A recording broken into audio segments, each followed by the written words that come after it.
Welcome back, everybody, live at Heartland Park, Topeka, Kansas. A beautiful Heartland afternoon. I'm Eli Gold with Barry Dodson, Glenn Jarrett. Tomorrow, Larry McReynolds will be joining us for coverage of the NASCAR Craftsman Truck Series. Coming up in just a bit, the NASCAR Busch Series from South Boston Speedway in Virginia. We've got race talk for you tonight.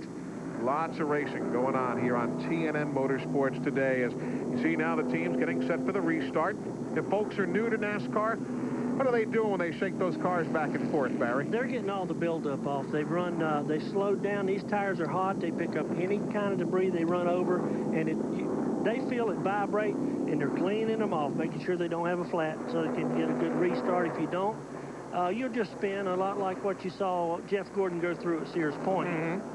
And again, it is a Hoosier tire field today, even though the Featherlight Southwest Tour and the Repco Northwest Tour of NASCAR normally use Goodyears. Even those two series don't use the same kind of Goodyear tires. So everybody's on the Hoosiers today. Goodyear's brought a great tire here for tomorrow for the truck race. We're happy. We are tickled to death. Our Eagles this year have been excellent everywhere we've been. It's not something discarded from the past. We've been able to run the same tire the Cup cars have run, and it's a tremendous, tremendous help to us. We are not going green this time. As you can clearly see, the lights remain on the pace truck here. And we are going to continue under the yellow here this afternoon. Again, a reminder about what's upcoming this weekend here on TNN Motorsports. Inside NASCAR will follow us.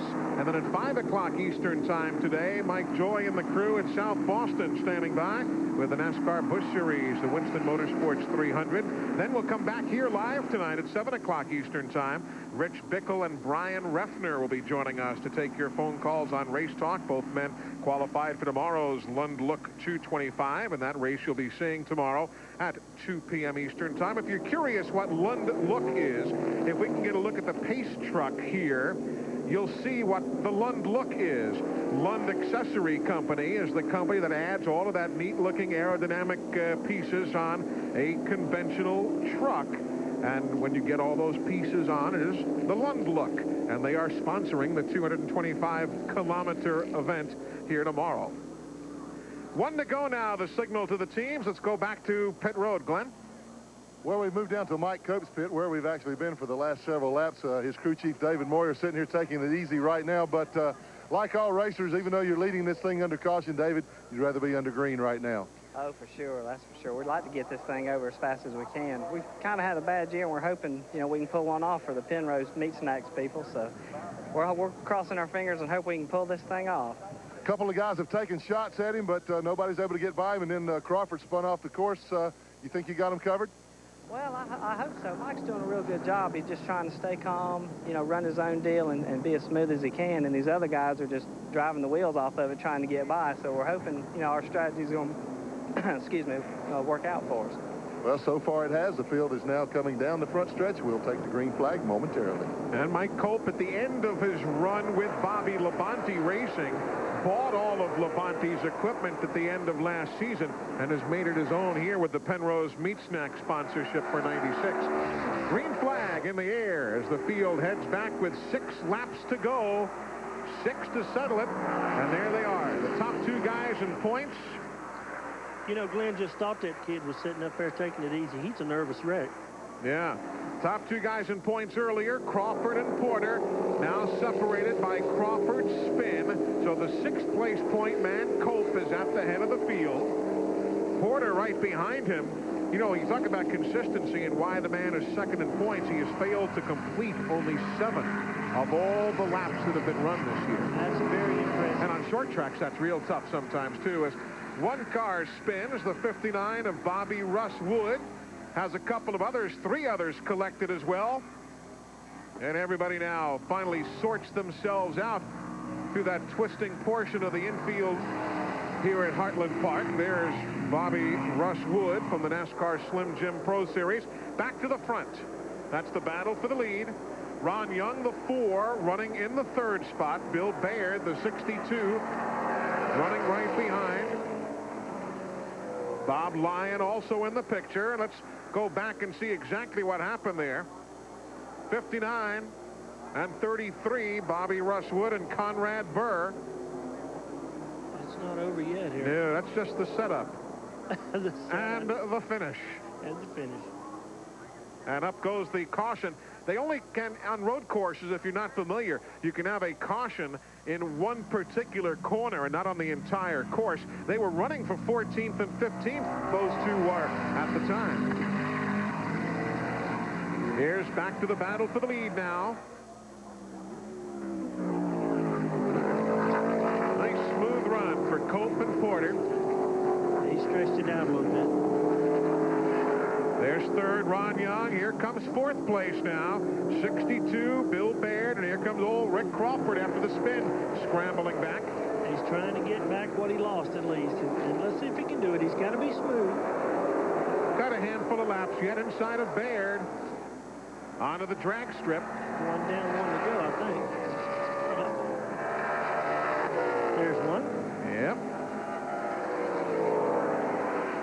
Got him right there. So up to fourth goes Crawford. He's done himself proud today. He has. He's run the occasional race on the West Coast. We talked about how this is the first time that all three series have come together. Crawford is one of those who has gone to Phoenix from his home in Alabama. He has gone to Tucson, Arizona, again from his home in the Deep South. So this is not necessarily unique for him. Here's sixth place now. Little rootin' and gouging right there. Rootin' and gouging time. 64, Bob Lyon. 96, Dan Matthews. You've got Alsop right behind. That would be Nipper Alsop in the 74. His brother AJ drives a 73.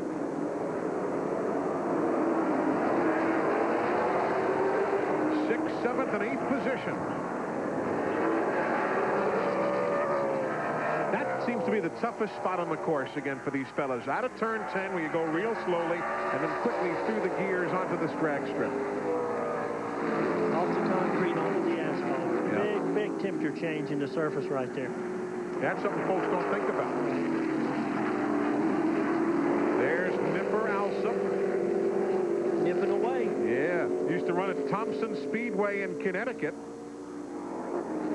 Ran their Pro Stock Series in the Winston Racing Series of NASCAR. Used to be a motorcycle racer. Went to the Jim Russell School, he was telling me, up in Quebec, Canada, if I'm not mistaken. Got some road racing experience there, but still can't quite get around the 96 of Dan Matthews.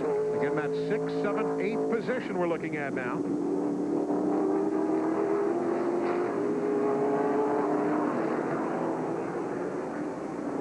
Two laps to go as the field comes towards the stripe. We continue to watch 6th, 7th, and 8th up front. No change in the running order. In the wide open spaces of Kansas, we are in Heartland Park, Topeka. No matter who wins, all these guys are going to be very proud. They've stayed on the track. They put on a heck of a show for just a great facility. Hey, you know, we can be very honest, too, as we look up front now. A scramble for the lead. Toby Porter's got it away from Mike Cope with a lap and a half to go. Glenn Jarrett and an eyeball on it all the way, too.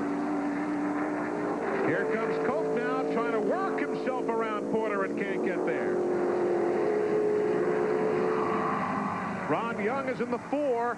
He tries the inside. They are coming to the white flag next time by. Young will grab second from Cope. Here comes Crawford in the 14. This is good. This is big. Let's go to Glenn Jarrett quickly. Well, guys, as Toby Porter took the lead from Mike Cope as they entered into turn 1, Cope's car just really slowed down dramatically. He's got an engine problem. The car has developed a miss. It just happened as they crossed the start-finish line. I saw the crew shake their heads in disbelief, throw up their hands, but that's what's wrong with him right now. Definitely has an engine problem. I can hear it as he goes by. Rick Crawford will make the pass to take another position from him. And now with the 5th different leader of the day, Toby Porter's is going to hang on for 1.8 miles, and it's his. Ron Young in second spot. Young is that guy we told you about earlier who's led only 4 laps all year and has 2 wins. Guy's always around the front. Crawford around Cope. He's in third now. Oh, Crawford driving the wheels off of that number 14. There it is, first, second, third, and fourth. Last lap in the Coca-Cola shootout. Coach, he's got to be heartbroken. Oh, man. The pit after that great stop earlier. He'll be hearing from the winner after the race, but you got to feel for Cope. Here they come now through turn 10. Checkered flag is in the hands of the flagman Rick Monroe. And here comes Toby Porter to the stripe. And he will pick up his third win of 1996. Hand is out the window. His 7th career victory.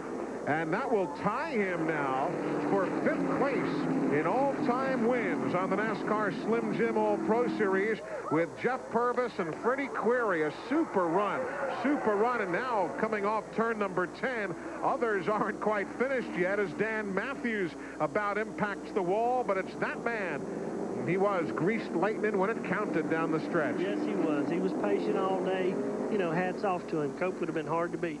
He really would have been hard to beat, but hey, at the risk of sounding cliche-like, that's racing. That's racing. That is racing. Toby Porter from Greenville, South Carolina, heading to Victory Lane. Glenn will be there with him, as we will also. So stick around. Lots more coming up from the Heartland of America. We'll be right back.